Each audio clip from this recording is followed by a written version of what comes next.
Welcome back to Through the Inquisitor's Lens, Episode 6, Part 2, the House of Lords Statutory Inquiries Committee, What Now for the Future of Public Inquiries.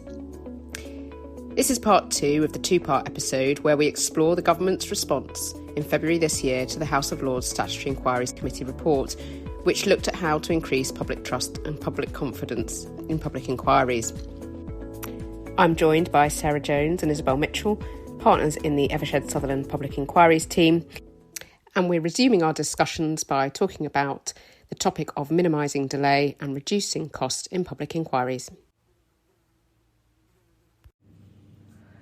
Okay, so moving on to the second area of focus for the committee, which was minimising delay and reducing the cost of public inquiries.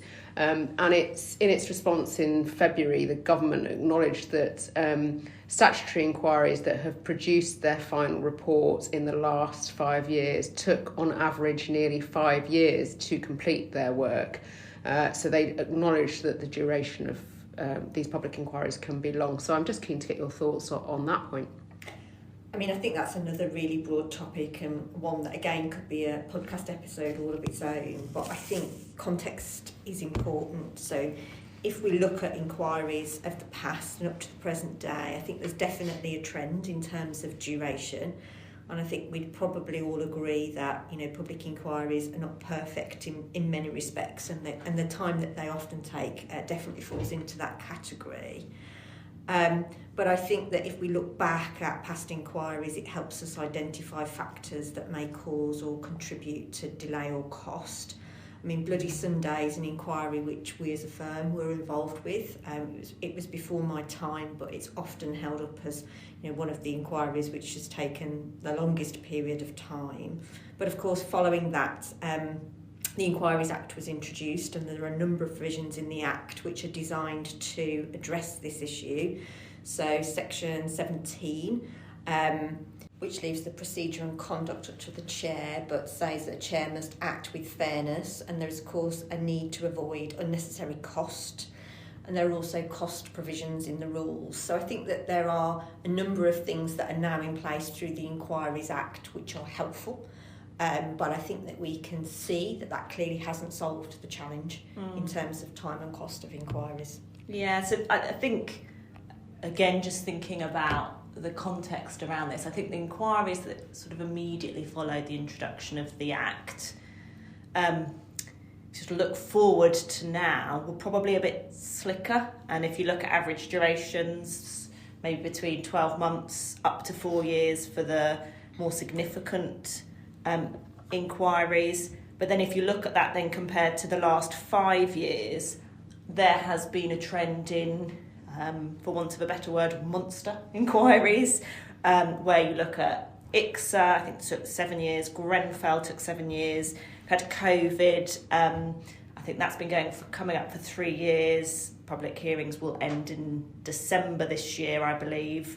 And then you've got the period for drafting the report, maximisation, publication. So I suppose there's a question about what are the factors that can contribute to the duration and cost. And I think one of them, which links into what I've described as the monster inquiries, are the breadth of the terms of reference. So if you look at the terms of reference, particularly for ICSA and COVID, they are really broad. Yeah. You know, the scope of what those inquiries have to look at and had to look at are huge. And I think there has probably been a tendency, certainly over the last few years, for inquiries to consult on their terms of reference, and inevitably this always results in a widening. It's never going to result in them being narrowed, and often this is used as a tool to kind of gain public confidence, or victims and survivors sort of have their opportunity to have their say, and that is, you know, a very legitimate reason to do that. But I think, you know, regardless, the wider the terms of reference, the longer it will take. There's just, you know, that's logical. Yeah. And I know that the government's response accepted the committee's recommendations that ministers should consult with victims and survivors on the terms of reference. And as a principle, again, can see why and think that's important.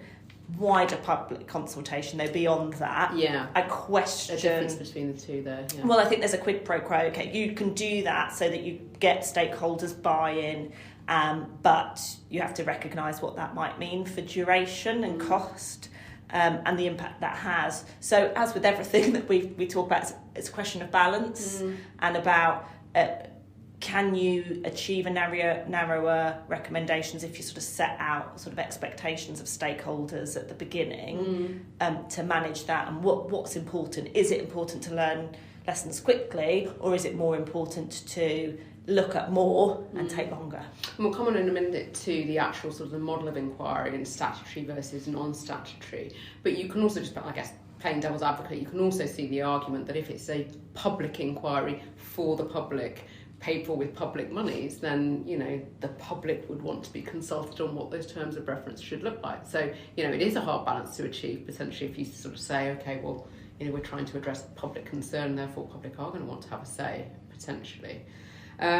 What else is there in terms of being able to look at delay and cost? Are there any other tools that we can harness, perhaps, in trying to seek to achieve, you know, quicker and more cost-effective inquiries? I think the other challenge, which all inquiries struggle with, is just volumes of data. So I think we've been involved in a public inquiry yet where that hasn't been a problem in terms of how much data the inquiry has to digest. Obviously, depending on how long ago the incidents are that you are investigating determines to an extent the volume of data, and certainly whether you're having to grapple with, you know, old hard copy data, because that in itself has its challenge. But I think that, you know, statistics are helpful here. So I saw a stat fairly recently that estimated that 90% of the world's data was generated in the last 2 years alone, and that in the last 13 years, data levels have increased by 74%. So if you think about that in the context of data gathering for an inquiry and what that means, as well as different sources of data. So, and this is not my area of expertise, but, you know, whether it's WhatsApp, Snapchat, a gazillion other chats that I'm not familiar with, you know, trying to gather information from those kinds of platforms also adds a layer of complexity for any inquiry. So I think the levels of potentially relevant evidence and the sources of that evidence have both increased significantly. So when you then think about all the work that has to happen on the part of the inquiry to consider, analyse and process that evidence, as well as then the procedures for sharing that evidence with core participants, redacting it, it's a hugely time-consuming and costly part of any inquiry's work. And I think that's probably one of the areas which must be incredibly difficult for the public, if you've not been involved in the work of a public inquiry, to kind of understand the many layers involved there. And I'm not saying that for a second that there, you know, aren't improvements that can be made, because I'm sure that there are, but it is an onerous task. And you know, you just think about that. We all will have been in that situation where you put out requests for relevant evidence, and what you get back is reams and reams of evidence that is potentially not relevant at all to the terms and reference. And there's got to be a way, though, that can be sifted and reviewed and reduced, and that takes time. And actually, hopefully, where we will get to is in a world with increasing technology, there are ways that we can do that will hopefully be reliable, but that will make life a little bit quicker. Yeah, I mean, I think there's two aspects to that. I think that it's really important as an inquiry to think very carefully about what it is that you're asking for. So I think as an inquiry, putting out a broad, give us everything that's relevant to our terms of reference, bearing in mind everything I've said already about volumes of data is inevitably going to result in a massive dump of data coming in, some of which will be relevant and some of which won't. So I think there is something about how you craft requests and think carefully about those. But of course, you know, we have to think about other solutions, and it's, you know, certainly my hope that technology will help us, in the future. I think that there are a lot of tools that are already available to help with this. I mean, inquiries have never been particularly keen on the concept of using predictive coding to help work your way through huge volumes of data. I mean, that's something that's used a little bit in litigation, although again not a massive uptake in relation to that.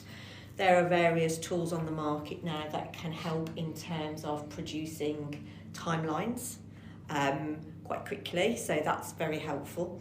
There are certainly tools available that can help in terms of hard copy documents, and certainly if there are any manuscript amendments to those hard copy documents. So I think that there are a series of smaller wins that are already available in relation to using technology.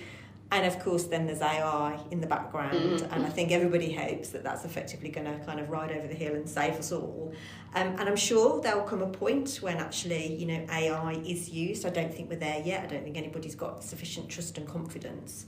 And we're working on some really interesting workshops at the moment which will start to test, I think, whether AI tools could be of use to a public inquiry. So again, I'll be interested to see how those go, and again, might be the subject of another podcast. Excellent. What about you, Izzy? Anything to add on terms of, the topic of delay and cost? I suppose another factor to think about is how there has been, I think, a bit of a trend towards public inquiries perhaps being more adversarial in nature than they had been in the past. And what does that mean in practice in terms of duration or impact on duration? Well, if you've got an inquiry that is adopting a more adversarial process, you'll end up with core participants who feel like they've got more skin in the game. And what does that mean? They'll a desire for them to put their own case, a perhaps increased desire for Rule 10 questions to be put, lengthy openings, position statements, core participants drafting their own witness statements, which tends to have become the norm now. And what you end up getting from a core participant or a witness, indeed, is what they want to tell you. Rather than an inquiry conducting an inquisitorial interview to follow the evidence and probe the areas that are relevant, and not necessarily want to hear about all the other stuff that a core participant or a witness might want to tell you because it's part of their, inverted commas, case, because it is this sort of adversarial, everyone's got a case to prove. And I think that risks an inquiry potentially not being completely independent as it should be. But I think in terms of duration, what you end up is a sort of a group of litigants rather than core participants that are there. Really, their role is to support an inquiry's work, assist an inquiry's work, not to play a role that they may themselves determine what that looks like. Yeah. So that's a theory of mine in some ways about that leading to extending durations of inquiries and potentially increasing costs, because of course an inquiry has to manage all of that communication with those litigants, in inverted commas again. I think that can at times extend duration. And doesn't that then come a little bit back to the project management point, that really then that has to go back to the chair and the counsel and the solicitor team to make sure that the Rule 9s that are being issued are quite tight in terms of these are the questions we want you to answer, these are the areas we want, and do not stray beyond it or whatever it might be. But you'd think that perhaps that's where things you need to control the flow of information and the evidence requests a bit. Yeah, or I would say your request goes out and then you interview. You don't ask for a written statement, because what you get back is what they want to tell you, not what you need to hear. So it's just a difference in approach. Yeah. But I do think it affects duration and cost. Yeah. And I think the other challenge with the adversarial approach is it can lead to this desire to turn over every stone and a very forensic approach to every aspect of the evidence. And of course, any inquiry needs to perform its task thoroughly, and it needs to have enough evidence to reach reasons analysis and to make findings and recommendations. But this context of turning over every stone is, I think, challenging. I understand from the point of view of victims and families the desire to achieve that. I absolutely do get that, but there does have to be a balance and some proportionality. So we again go back to the sort of Section 17 requirement. And I think there's a balance between being thorough and reaching sound and reasoned findings in a reasonable amount of time.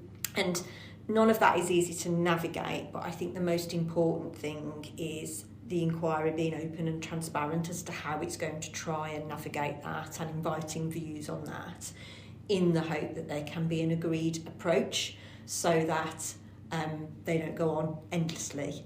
And as I say, it's a challenge of every inquiry, and there isn't an easy answer in relation to it. Or if there is, we haven't found one. No, not yet. But we see lots of other inquiries where sort of pause or time's taken, or there's applications to suspend whilst other applications are made for changes to the terms of reference, or for because they think that other evidence needs to be taken into account.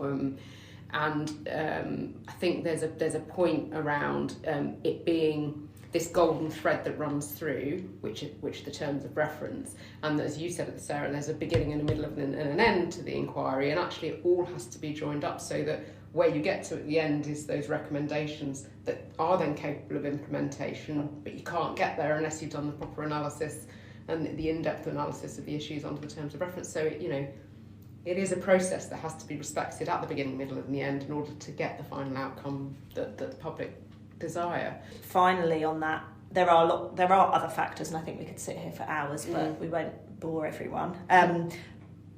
The other factor that immediately springs to mind, though, is the Rule 13 process, and I don't think we've got time to dedicate in a multifaceted episode. It probably deserves one of its own, but inevitably that has added significant delay to lots of inquiries producing their reports. I know it's an issue that the committee looked at both 10 years ago, or in 2013, and most recently about the effectiveness of the Rule 13 process as it's currently drafted and whether it should be reformed. I think it looks unlikely that that's going to happen, but that definitely adds to the duration of statutory public inquiries where that process is very prescribed. Adds to the duration of non-statutory ones as well, but there's just a bit more flexibility as to how to deal with it. Okay. So just touching finally then maybe on the third and final area that the committee looked at, which is good practice in public inquiries.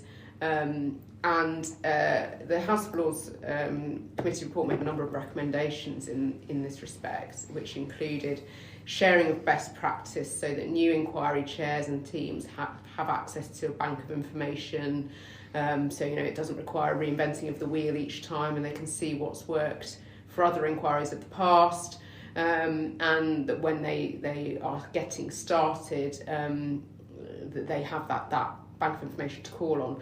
And we do have the setup of the inquiries unit within the Cabinet Office starting to move within that direction. So good practice in public inquiries, what would you say that includes? I mean, I think the concept of having this sort of centralised unit is something that we would absolutely support, and I think we'd really like to see that evolve. There's undoubtedly lessons that can be learned from previous inquiries. I think we'd all say that we've all learned plenty along the way. I think it has to be recognised, though, that no inquiries are the same. So I don't think it's a kind of cookie cutter in that, I think there will always be differences for certain inquiries, but there are common features, and being able to access knowledge would be, I think, very valuable to anybody involved in an inquiry. I think that there are also some internal government inquiries networks that already exist, which I think are a great idea. I don't think there's currently anything similar for sort of private practitioners. And that might be something that might be quite helpful in the future because, we're all grappling with the same issues after all. Well, the government response has certainly said that, it recognises that there might not be a one-size-fits-all approach to the way that an inquiry is set up. And certainly, we've had lots of debates amongst ourselves and with other practitioners about this statutory versus non-statutory. And the committee view that was also acknowledged was that, a statutory public inquiry might not always be the gold standard of inquiries, and actually non-statutory might be just as good and might achieve what the public wants. So I suppose that sort of begs the questions of what options are there, given that the public default seems to be the best and the only means is via a statutory public inquiry. So I think we're quite privileged here in that we've had opportunities to work as solicitors to both statutory public inquiries and non-statutory public inquiries. So we kind of have seen it, both models work in practice, and I think it's helpful that the committee and the government response has recognised that there is a place for both. I think definitely there is a public perception that a statutory inquiry is somehow, the gold standard and the only way to deliver what is needed to get to the truth. And I can see that in some circumstances that might well be true, but I think it is also true that the non-statutory model works in some circumstances.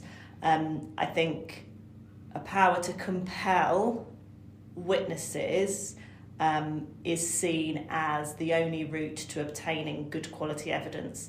I think, in fact, being able to call a witness in private without the pressure of going before a public hearing can often mean that you get more frank and open evidence, and which leads, a chair to get better evidence on which to base findings and recommendations. Now, that won't work for all inquiries, and I think the important point to make is that there should be sort of flexibility of what model works. And if the lack of powers of compulsion mean that an inquiry can't fulfil its terms of reference, then of course there's a conversation to be had about whether it needs to be converted. But I think we've seen sort of successful non-statutory inquiries as well as unsuccessful statutory inquiries. So I think sort of a recognition that there is different models that should be considered when setting up an inquiry is a helpful development, because and I think public perception when people call for an inquiry, it's only got to be a statutory inquiry, sort of managing conversations about what that means in practice, and a chair will always retain the ability to comment on cooperation or non-cooperation in a published report. So calling a witness to give evidence doesn't mean they're going to give helpful evidence. No, exactly, and that's what we saw that in Telford, didn't we? Where that was obviously a non-statutory inquiry. We tried to get voluntary evidence from certain individuals, and the chair made quite clear that if they didn't want to engage and if they weren't going to comply, because we knew that they were witnesses that were particularly interesting to victims and survivors, that they would be published, then they would be published in the report, and of course that's what happened. So the accountability is still there, even if they aren't compelled to give evidence. And as you say, they could be called on the stand in the hearing, but they might not say very much. So doesn't guarantee. We've seen, there are a number of inquiries now that, as you say, Izzy, have converted, and I think sometimes that point does get forgotten, that actually at the end of the day, if a non-stat inquiry gets stuck for any reason, and it's compulsion that is the thing that could change the progress of that inquiry, then that ability to be able to do that is always there. So I think definitely there isn't a one size fits all, and a need to remain, I think, open minded. Yeah, and it comes back to, again, how you measure success. and actually you can have successful, as you said, Izzy, both non-statutory and statutory public inquiries, and that's been the topic of another podcast indeed, so I encourage you to listen to that one. Thank you very much, both of you, for sitting down with me, and there might well be further reports in future, so I look forward to getting you back on the podcast soon. Thanks, Catherine. Thank you.